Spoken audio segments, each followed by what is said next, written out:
Esse tipo de cota eu já sou a favor. Porque ela não teve a mesma oportunidade. Aí é tentar colocar igualdade na desigualdade.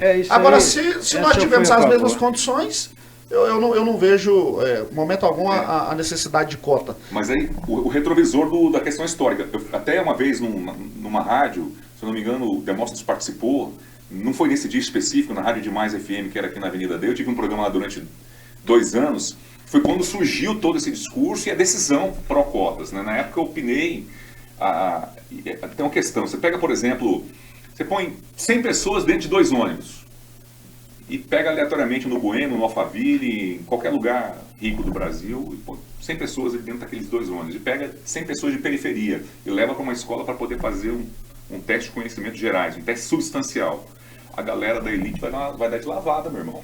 Porque tem uma dívida histórica em relação à população negra, pobre, etnia sofrida, de bairro, enfim, tem essa dívida histórica. Sim. Agora, não é o que não pode ser permanente. O Brasil tem que lutar para corrigir os outros mecanismos. Mas eu falo, essas são as condições, né? As condições de cada um. E eu imagino o seguinte, com esse negócio desapareceram os mestiços, né?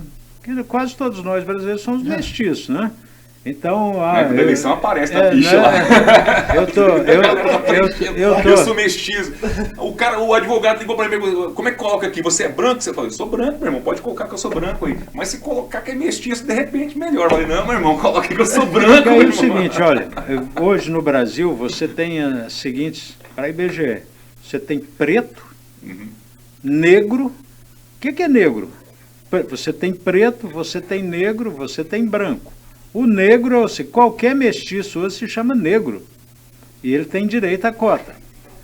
Agora, então, vá lá. Eu não conheço ninguém no Brasil que não seja mestiço, certo? Você pode ter a tez branca, que é meu caso, mas minha mãe família toda mais para negro. Índio. Nossa, aqui em Goiás. Né? Então, assim, tá. E aí você tem um outro grave problema. Acontece nas faculdades. Um nasce mais branquinho, o outro nasce mais escurinho. O escurinho tem direito à cota e o branquinho não tem. E os dois sofreram do mesmo jeito. Exatamente. A cota social ela é mais justa. Isso, a cota social é o seguinte, é o pobre, qualquer que seja a cor dele. Concordo plenamente. Eu tenho um irmão, né? Eu tenho um irmão que é negro. Nós tivemos a criação idêntica. Estudamos na mesma escola. Ele tem cota, eu não tenho. Então, assim, isso aí é uma questão que eu não concordo. Agora, eu queria entrar na questão do ativismo judicial. STF, você entrou numa questão que eu achei boa. Descriminalização das drogas por parte do STF. STF, cada vez mais, retirando aí as prerrogativas do Congresso Nacional. Vários temas. E esse da descriminalização das drogas é um deles. Né? Aquela questão também que eu achei um absurdo do Piso Nacional da Enfermagem. O ministro suspendeu o Piso Nacional da Enfermagem para ver se os estados vão ter recurso para pagar o piso, enfim, coisa que não é do Poder Judiciário analisar. Isso aí é questão política que tem que ver, que tem que debater e decidir. Não é preocupante, não, senador, esse caminho que nós estamos indo aí para o ativismo judicial. E outra questão, é culpa do Congresso Nacional? É omissão do Congresso? É omissão do Congresso. Por exemplo, quando foi se... Omissão ou teto de vidro? Criminalizar Pode mandar. a homofobia. O Congresso não quis criminalizar. E aí, a solução que o Supremo encontrou foi uma que eu tinha dado anteriormente, ou seja, em relação à homofobia, deveria ser atitudes concretas. Negar emprego porque o cidadão é homossexual, né? Negar entrada em escola por isso, ser discriminada em igreja ou qualquer outra coisa. Então, haveria uma discriminação objetiva. Porque a injúria racial já existe há muito tempo, né? Essa da pessoa ser xingada, né, por conta da cor da pele. E o Supremo fez isso. Por quê? Porque o Congresso se recusou. Mas isso aí me parece que era uma coisa muito óbvia. Isso deveria ser feito mas por temor dos evangélicos, nunca foi feito. E aí o Supremo tomou a iniciativa. Essa era uma coisa que precisava acontecer. Agora, o debate sobre droga, o Congresso, na prática, nessa lei eu até participei, dizia que o usuário, né, ele não iria para a cadeia, mas o juiz, ele levaria em consideração para saber quem era o usuário, a quantidade da droga, o passado da pessoa, para saber se era traficante ou usuário. Isso não funcionou, né? O mundo inteiro está descriminalizando porque entende que o combate a ferro e fogo é uma coisa que não deu resultado. Mas o fato é o seguinte, quando você descriminaliza num lugar específico, por exemplo, o estado de Nova York e os outros estados americanos, porque lá a lei é diferente, ela é local. Você, né, pode dar um tratamento diferenciado. Arkansas proíbe. Então, os viciados de Arkansas vão para Nova York. E o que me parece... Um êxodo, né? O que me parece, assim, alarmante são as políticas públicas. Por quê? Porque em Nova York eles alugaram prédios e mais prédios, eles têm uma hotelaria, fornecem refeição, algo em torno de R$6.000 por mês, fornecem droga, não é? A droga lá não é só maconha. Então foi todo mundo para lá. E se você perguntar para quem mora lá se eles estão felizes, eles não estão. E Nova York, que recebe 40 milhões de turistas por ano, mais do que o Brasil inteiro, quem é o turista, eu, por exemplo, fui lá agora, não fiquei feliz com o que eu vi, né? Então você... Tipo uma Cracolândia, assim? É uma Cracolândia, só que com... Eu não conheço Nova York. Só que com o seguinte detalhe, né? A polícia lá funciona. Se tiver alguma coisa, ela prende o sujeito na hora. Mas é a ambulância tocando o dia inteiro, carregando gente para o hospital. Eu até imagino o seguinte, que o serviço de saúde não vai aguentar. Certo? Essa que é a grande Porque questão. concentrou tudo lá, não vai aguentar. Não é uma coisa... Então, essa deveria... Mas isso seria um efeito da pandemia, Demóstenes? Porque assim, eu acho que as drogas lícitas também já estão aí. A pessoa vai dar um jeito de ir na farmácia comprar lá um anfetamina, um barbitúrico para poder ficar bem, entendeu? Eu acho esse debate um dos mais complexos que tem, porque tem muito tabu em cima e valores religiosos e espirituais em cima para você poder decidir. Vamos legalizar esse negócio aqui. Acho que é um caminho muito complexo. Eu acho que deveria acontecer, como é um caminho irreversível, deveria acontecer geral.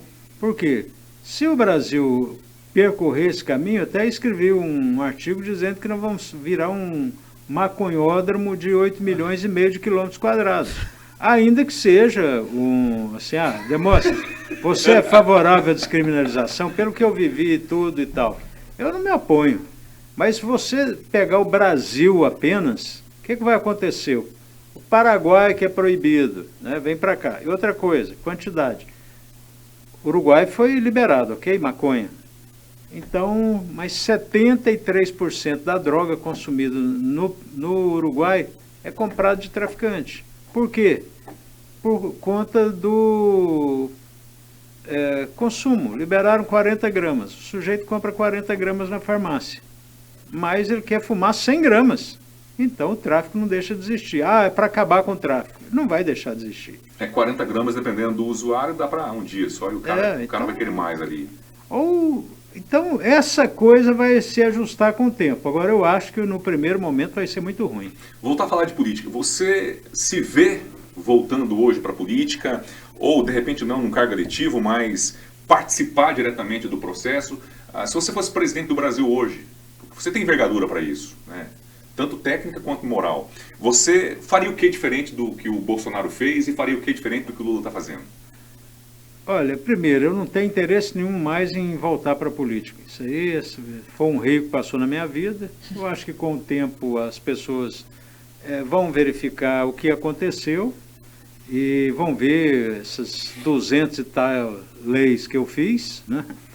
e que ajuda muito o Brasil hoje. Só dizer isso, todas as leis contra a pedofilia.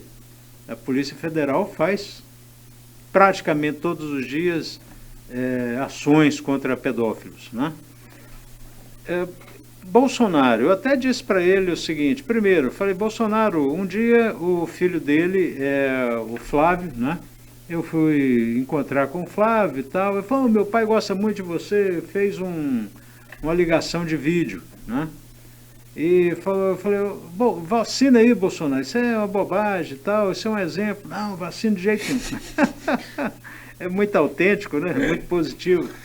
E falei, ó, tá acontecendo essa coisa aí de madeira, faz um concurso pro IBAMA, você vai mostrar que você tem boa vontade para colocar mais fiscais, para essas coisas não acontecerem. Também não. Eu dei um outro conselho que eu nem me lembro mais. Mas aí ele deixaria de ser o Bolsonaro. Ele me ligou chamada de vídeo. Eu contei história no podcast do Teófilo, do doutor, participando do podcast dele, gente. E aí foi interessante que eu fiz um vídeo que viralizou nas redes sociais e por causa desse vídeo ele me ligou. E aí passou uns 5 minutos comigo no telefone e falei assim, gente, quando um ex-presidente da República vai ligar para alguém para poder tirar satisfação, mesmo que seja brincando, tudo um vídeo. Sabendo que alguém que nem apoiou ele, né? Sabendo que o vídeo é explícito. Né? No vídeo era uma crítica à história do condomínio de luxo que estão querendo criar para ele lá em Natal. Lá, criaram um condomínio de luxo só para bolsonaristas e eu fiz uma história em cima desse vídeo, né? E aí chegou para ele pegou e me ligou. Ele ficou comigo 5 minutos no telefone querendo explicação sobre o vídeo, qual foi a ideia e tal. Quando um ex-presidente da República faz isso? Mas se você tirar essas características, jogar moderação nele, pensar em meio ambiente... Deixa de ser, né? Concurso do IBAMA... Lula até escreveu... Se vacina, ele vai deixar de ser o Bolsonaro. Escreveu um artigo também dizendo o seguinte, tem uns 5 anos que o SUS aprovou um tratamento para câncer. E aí eu fiquei muito sensível com esse negócio, que a minha mulher teve câncer de mama agora, né? Ela saiu dessa primeira fase muito bem. E eu até escrevi um artigo, Janja, as pessoas, essas crianças, as pessoas mais pobres precisam de você. Apelei para a Janja, por quê? Porque muitas vezes nem chega no presidente da República. E agora no final de agosto está previsto para que... finalmente seja implantado, para não deixar de de novo, né? Esse projeto que tem uma tecnologia mais avançada, é mais dinheiro, mas tem dinheiro que tem que gastar, não é verdade? Parece que no PAC agora tem um projeto científico do Lula de quase de R$1 bilhão lá em Campinas, né? Um laboratório extremamente desenvolvido, sofisticado, comparado aos maiores do mundo. Agora, foi anunciado essa semana, um laboratório de R$1 bilhão. Isso é bom, isso aí tem que... Como é que a gente pode discordar de uma coisa dessa, não é verdade?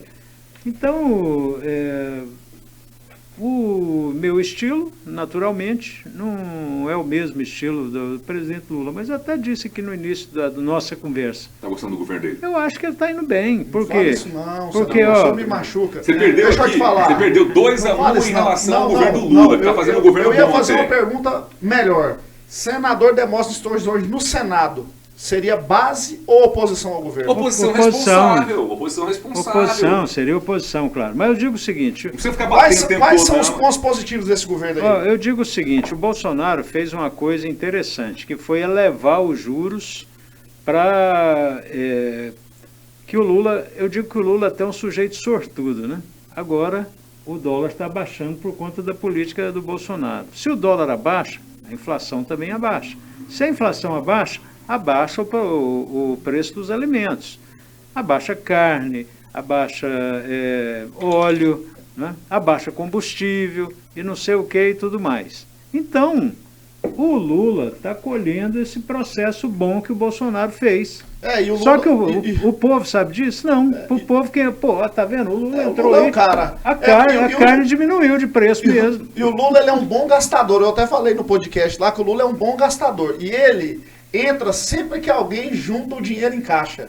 Ele sempre entra na hora certa, na hora de gastar. Porque é o seguinte, ele pegou o primeiro mandato, né, tinha o plano real, o Fernando Henrique deu uma equilibrada nas contas, ele veio, E pá, jogou a bomba pra Dilma. Aí, quando o país começou a melhorar com o Bolsonaro, quem tá chegando de novo? Lula.